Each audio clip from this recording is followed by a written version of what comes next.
Our first speaker today is Dr. Tyler Holck. Dr. Holck earned his BS degree in animal science from South Dakota State and a DVM master's and MBA from Iowa State. He had a 34-year career, a veterinary career that's still ongoing today. It included swine production medicine, consulting, research and development work, technical service, and leadership roles in the biopharmaceutical industry. Currently, he's providing technical and business consulting to 3 Iowa-based companies. In December 2020, he began serving as the senior program coordinator for the U.S. Swine Health Improvement Plan that Dr. Torreson talked about, a pilot project that's ongoing right now. He and his wife, Dr. Gail Brown, have 2 married daughters and a son and enjoy living in the small town of Gilbert, Iowa, just north of Ames. And Tyler's going to be talking to us about the U.S. Swine Health Improvement Plan, and the time is now. So please help me in warmly welcoming Dr. Holck. Thanks, Tom. Thanks, Tom. And can you hear me? Doug, can you hear me in the back? Good. All right. I'm glad you made that back to the present tense. You didn't just put me in the past tense, so thanks, Tom. I'm happy to be here and happy to share some updates on our U.S. Swine Health Improvement Plan. For those of you that may not be aware, it's a pilot project that was started just a little over 2 years ago. I want to give a little bit of background for those that may not be aware of it, but more importantly, I want to give a progress update and then encourage those of you that do have impact on farms to enroll in this program. It is the Swine Health Improvement Plan, and as you'll see in the next couple of slides, it's modeled after a poultry program called the National Poultry Improvement Plan that's been in place for a long time.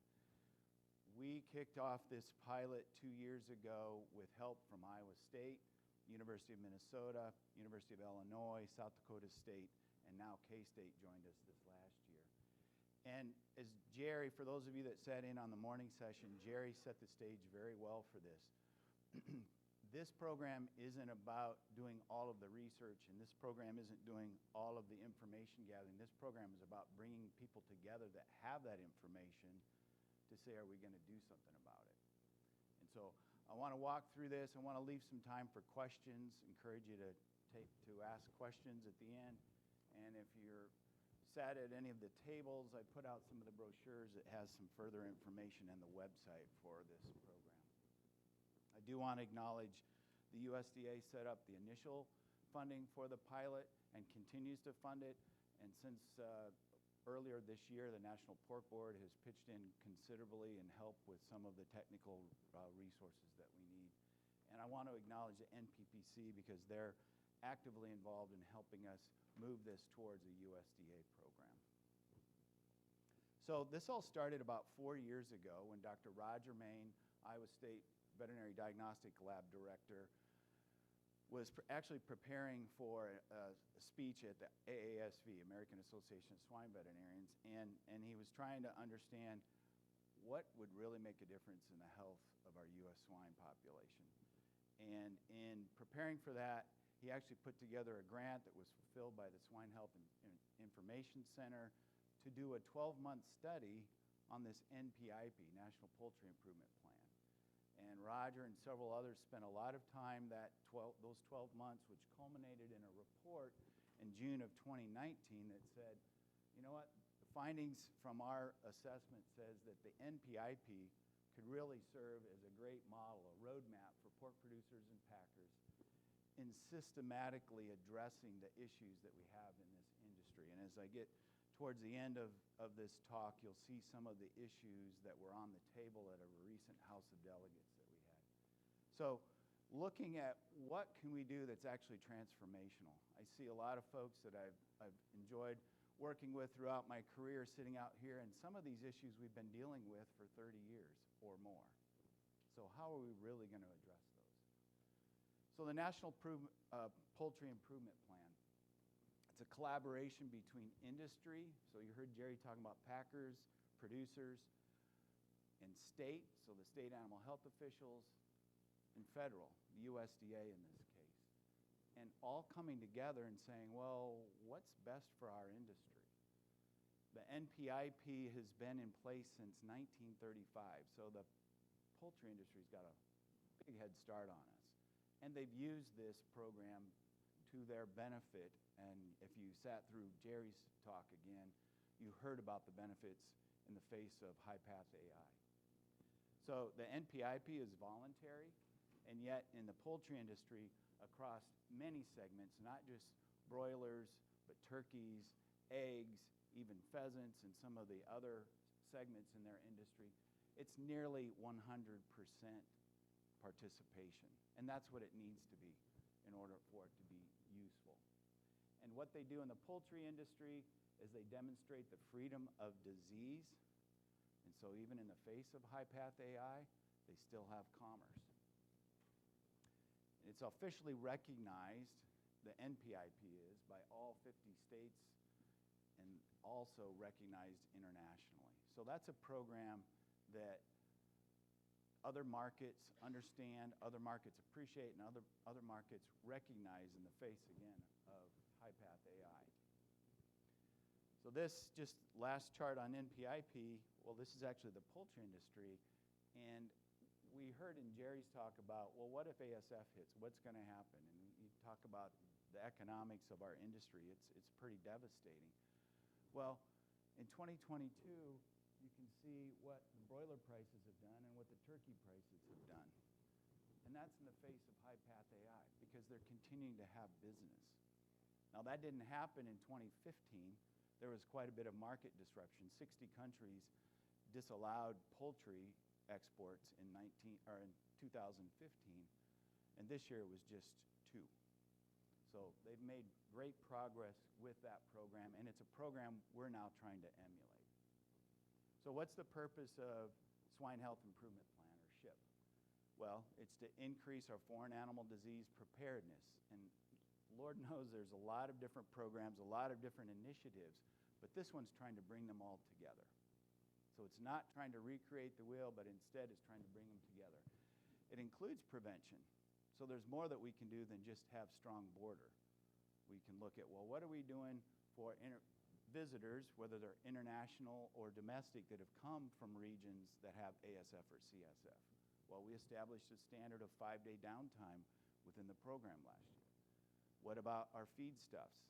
What can we do to continue to improve our prevention or the risk of entering ASF or CSF entering the U.S. through feedstuffs? So those are examples of prevention. But we also talk about response, and we also talk about recovery. And I'll cover this in the next slide, but the most important thing about U.S. SHIP to understand is we're not talking about inside the control zone for this program. The Red Book has that. We've already talked about what are we going to do for diagnostics, what are we going to do for depopulation, what are we going to do for disposal inside a control zone. But this is saying, do we have a program for everything else? What are we doing outside of those control zones? So that's what we're focusing on with U.S. SHIP for response and recovery. Now, as we implement this, we certainly think it'll have a positive impact on our endemic diseases as well. So it should have a positive impact, even though we're focused on ASF and CSF, on our performance just because of the work that we're doing primarily in biosecurity. So the overarching purpose in this initial pilot was, well, for us to establish an NPIP-like program for the U.S. swine industry. And basically that's saying, can we for once have a national playbook where all the states look at this the same way and the states recognize this as a certified program? Again, prevention and demonstration of the evidence of freedom of disease outside of control zones. And that can then set us up for support of interstate commerce, let alone international trade. So this is a slide, again, control zone. Everybody's familiar with, we've gone through that over the years. Well, what does that look like? And again, the USDA and the state animal health officials are focused on that. We're focused on everything else. What's happening in the disease-free areas, and can we prove we're still disease-free in those areas? So that's the focus for U.S. SHIP. I do want to acknowledge all of the folks that have been working on this program in the first 2 years. I see a couple out here in the audience, but we've got researchers from Iowa State, South Dakota State, K-State, Illinois, University of Minnesota, and then we have a staff that we've put together to try to get this thing off the ground based right in Ames. want to go over this because it's important when we think about FAD or foreign animal disease preparedness. We hear a lot about FAD fatigue. And is this just one more program? Well, it is another program, but it's a program that's trying to incorporate all the other things that we've been working on into one national playbook. So our principles are, don't recreate the wheel, and you'll see where we've now said, hey, secure pork supply plan should be our biosecurity plan. We're not going to create a new one. Secure pork supply has done all that work. Don't recreate the wheel. Keep it simple, broadly inclusive. For this to work, just like in the poultry industry where it's nearly 100% participation, we need to get there in the swine industry. I'll show you where we're at after just the first few months of enrollment. It needs to be scalable and flexible, synergistic with other FAD preparedness activities, and you'll see where we're bringing in not only secure pork supply, but the certified sampler program that Jerry talked about. We're looking at tools like AgView. So we're not trying to create things, we're trying to adopt things that are already working. And this most important thing is it's founded on sound science, right? So it needs to make sense, because if you think about the program we're putting in place, our state animal health officials need to appreciate it, and our trade partners need to appreciate it. Questions we ask as we've gone through these first 2 years, and as we push forward, I'll show you a timeline here soon, as we push forward for the next 2 years are, does this improve the status quo for our foreign animal disease preparedness? Will a broad spectrum of producers and packers participate? Because again, it's voluntary. Can it be implemented across the full spectrum of the U.S. pork industry? And probably most importantly, can it be improved and updated over time? Now, our initial focus is ASF and CSF. The foundation or the platform we're building, you can easily see in the future where we have the opportunity to look at some endemic diseases as well. But our focus initially and the things we have to get done are focused on ASF and CSF. So this is the model. Jerry put that up there. It's a model pattern exclusively after the NPIP. And it's a great model that's been working, as I said, for over 80 years for that poultry industry. And we just held our House of Delegates, which that's in this upper right, where we brought together 250 individuals representing the 31 states that are interested in participating already. And we talked about these issues, and we actually voted on where do we go from here. This involves the states being the official state agency, so it's administered at the state level, but we're creating a national playbook. And again, the participants are packers and producers, right? It's where the pigs are. So this model on the NPIP happens every 2 years, where they come together with the House of Delegates, continue to update what they're talking about as far as standards or requirements or further work. Poultry industry, it's very heavy on surveillance. For our work initially, it's very heavy on biosecurity. And so what we're doing and kicking off this program, starting basically from scratch less than 2 years ago, is we're meeting every year. We met last year in Des Moines, and in Des Moines, we already talked about, or we already voted upon some of these as our initial standards, again, for a program that says, if you do these things, you can be a certified site within SHIP. And again, as we grow the critical mass, as we grow the participation, that SHIP certification will carry more and more clout and be recognized by the states and hopefully at some point by our international trade partners. We had biosecurity standards relative to feeding practices. So last year we talked about no swill or garbage feeding. We also had biosecurity about international visitors. So if you've been at an ASF or CSF positive country or region, you need at least 5 days downtime. That was approved at the House of Delegates. Traceability, starting with the basics. Where are the farms? Provide your PINs. Everybody needs to be registered or enrolled with your state animal health official. Okay? That's basics for traceability. We also voted upon doing further work at traceability, looking at a pilot where we can monitor inter-premise movement. And then surveillance. Surveillance is really important. Surveillance is also very sensitive, because the last thing we need is anything that would preclude our trade because of something that was a false positive. So we're working closely with the USDA. We've established, and I've got up here, if anybody's interested, our full booklet. We've established testing recommendations or standards, actually, if we do get an incursion. So that's clear. That's the modeling that Jerry talked about. But we're still working through what do we do in peacetime. And it's important for us to do more during peacetime, but it's also important for us to be careful with what we are and aren't testing. We're trying to work right now with the USDA on establishing screening tests that would be more like oral fluids, processing fluids. And then if there was something that was non-negative, that would introduce a foreign animal disease investigation, but not create a scenario where we have what would be considered a positive. So, albeit there's a lot of work to be done, and these are some of the key areas of biosecurity, traceability, and surveillance. Those three technical pillars, as we build those out and we work with the tools that are already in the industry, like the Certified Sampler Program, Secure Pork Supply, AgView as a tool for traceability. As we build those out, we then want to establish certification, U.S. ship certification, to be recognized by the states and by our trade partners.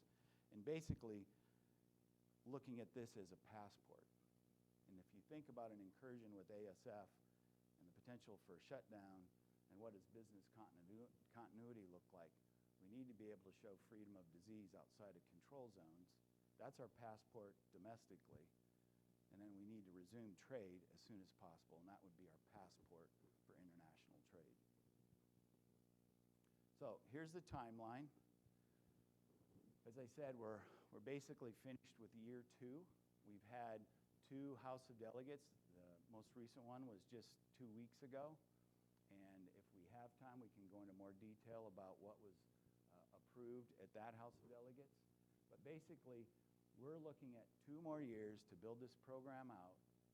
And your role would be, hey, let's get as many farms enrolled in this program as possible over the next 2 years. Build this program out, and at the same time, continue to build the technical pillars of what's required to have a sound certification program, and at the same time, get ready to be a USDA program, because then it will have the clout with not only domestically but internationally. So we're 2 years into what now looks like a 4-year roadmap to a formal USDA program. When I sat down with Roger Main in December of 2020, when we were just getting this kicked off, tried to set some expectations. Well, how many states would we want to participate in the first 2 years? And our goal was 10 to 15. That's what we thought. Well, if we could get 10 to 15 states involved, that would be good for a pilot, and then we'll see where we go. Last year, we already had 28 in the darker green, and this year we added 3 more. We have 31 states that have expressed interest and are starting to set up these official state agencies. So there is interest from both producers and the state animal health officials. And with the requirements that were approved last year at the House of Delegates, that allowed us to then start enrollment in the program this spring. So basically, the first enrollment started coming in from the states at the end of March. We get an aggregate number of sites and an aggregate number of the capacity of those sites into the U.S. SHIP program. And so when we roll all that together, already in the first 5 months of enrollment, we're at a little over 42% of the sow breeding herd in the U.S. is already enrolled in U.S. SHIP, and right at 38% of the growing pigs or the growing pig sites are enrolled in U.S. SHIP in the first 5 months. So that's a great start, but as I mentioned, we need to keep growing that. And so as you look out at the farms that you work with or that you influence, we really need full participation in this program. In the enrollment process, which is just 2 steps, one is sending in information to the state animal health official, and the other is to fill out a biosecurity survey. And that biosecurity survey is then giving us more information to understand where should we be going with this program. And I've just got a couple of examples here. One of the questions was, what percentage of your sites have a completed secure pork supply plan? and we broke it out by site type. So boar stud, breeding herd, feeder, farrow to finish or farrow to feeder, growing sites, non-commercial and small holding. And you can see the major commercial sites, it's north of 90% for all of those. So this year, just 2 weeks ago, it was voted on and approved to say you need to have a completed secure pork supply plan to be certified in U.S. SHIP. Another question that we had was what percentage of your sites have a perimeter fence? And you heard Jerry talk a lot about feral pigs. Well, good news is some sites it's relatively high, but in other sites it's not. So what do you do with that information? And what should be the requirements, and where do we need to go as an industry to protect and mitigate that risk? And then the final question, there were a number of questions in the survey, but this is just one more that I pulled out, was how frequently have feed suppliers held imported feed ingredients to reduce disease transmission risk? And it's kind of binary here. You got all the time, and most of the time over here is about 2/3. And then over here on the right, well, never or I don't know is 1/3. And so that's where we start talking about feed biosafety and the work that we're doing with KSU and Pipestone and others to try to secure where do we go with feed biosafety. So again, we had our House of Delegates just 2 weeks ago, and about 250 participants representing those 31 states. And it was an opportunity, as Jerry described, for collaboration. We had breakouts, we had long discussions, had some debates, but then the culmination of this House of Delegates, just like the NPIP, you vote on, well, where are we going? And we ended up voting and approving 3 new standards relative to, one of them was relative to surveillance, one was relative to feed biosafety, and another one to site biosecurity. And we also voted on 8 more resolutions or additional work to be done by U.S. SHIP for hopefully to have future standards that we can bring forth to this House of Delegates. So a lot of work, a lot of collaboration, and for the folks that were there, and I see several in the audience that were there, I mean, I think you would attest, it's a unique meeting just to have that group of people, USDA, state, and a broad spectrum of the industry. And it's important because, as I started this morning, we have these issues, and we've had these issues. So you think about feed biosafety, that's not new. Maybe we're learning a lot that's new, but we still need to address, what are we going to do? Are we going to have a responsible import program? And if, who's in charge of that, and when do we get started? Feral pig risk mitigation, we've talked about that, and Jerry shared on that. What can we do as an industry? Because we know they're out there. Live haul sanitation. If you look at some of the other markets, especially the markets that export pork, well, they've got a lot better system in place for sanitation than we do. And if we know where we're at, and we know where we need to go, can we make a plan to get there? Traceability, we'll continue to do more pilots in that area, basically looking at, can we have a national program, maybe similar to Canada, where all movements are reported within 7 days? And if you think of where we're at today, that's a big step. But we already did a pilot this spring with one packing plant and the production going into that to say, yeah, we can do it. It's not easy. We got a lot more work to do, but we've got work to do in traceability. And oh, by the way, our USDA trade folks say that's pivotal. That's critical. You have to have traceability in this program if it's going to have teeth with our international trade partners. And then surveillance, I won't go into any more detail, but there's a lot of work being done on new assay types and modeling of how much sampling do we really need to do in order to be very sensitive to what's out there. And then governance. This program, it's exceeded our expectations for what's going to happen in the first 2 years. It's gone so well that we're now already talking about, well, what do we need in place for governance? So that's one other area, not related to technical, but it's related to, well, who say on where we're going with all this? We have a House of Delegates, but we need to have a body, and in the case case of the NPIP, I have a general conference committee that's ongoing in between those House of Delegates. So we had a governance resolution that was passed 2 weeks ago that will be now getting prepared for what does that look like when it's a USDA program. So that's where we're at. We really need to expand our enrollment. So as you touch farms and packing plants, get them enrolled in U.S. SHIP so that then we can be certified and grow the program. Our target is in 2 years to have at least 70%, hopefully more than that, enrolled in U.S. SHIP. And there's not a whole lot more states, at least except in the New England area, to get involved, but we'll continue to pick up states as we go in the next 2 years as well. Last slide before I'll take a few questions, but enrollment is fairly straightforward. If you go to our website, and the website and all of that information, again, is in this brochure. You basically reach out to your state animal health official or our official state agency, and they will help you with what you need to fill out for enrollment, do a biosecurity survey like some of the results that I showed you, and basically the site's enrolled. Requirements are meet or exceed the standards, and we continue to grow those standards. So it's a fairly straightforward process, and just encourage you, if you have questions, to reach out. As I said, we need to grow the participation in this program. So Tom, I'll probably finish there and take any questions if we've got time. Let's give Dr. Holck a hand. We've got time for a couple questions here. Yeah, no. Yeah. What does it mean when it's a USDA program? What does that mean to me as a producer? What does that mean for SHIP? Yep. Good question, Noel.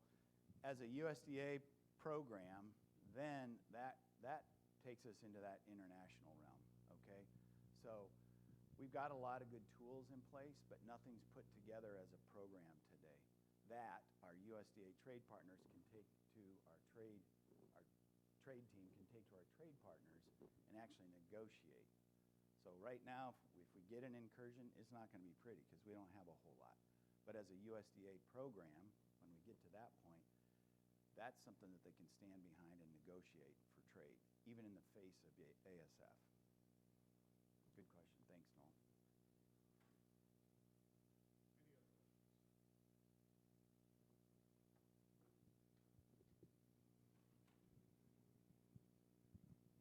Dr. Taylor, thank you very much. I'm from China. Actually, my major research focus back in China is about African swine fever virus. So now I am in Iowa State University. Regarding the surveillance and program, right? You are choosing a lot of, you are trying to detect, to figure out what is the best sample.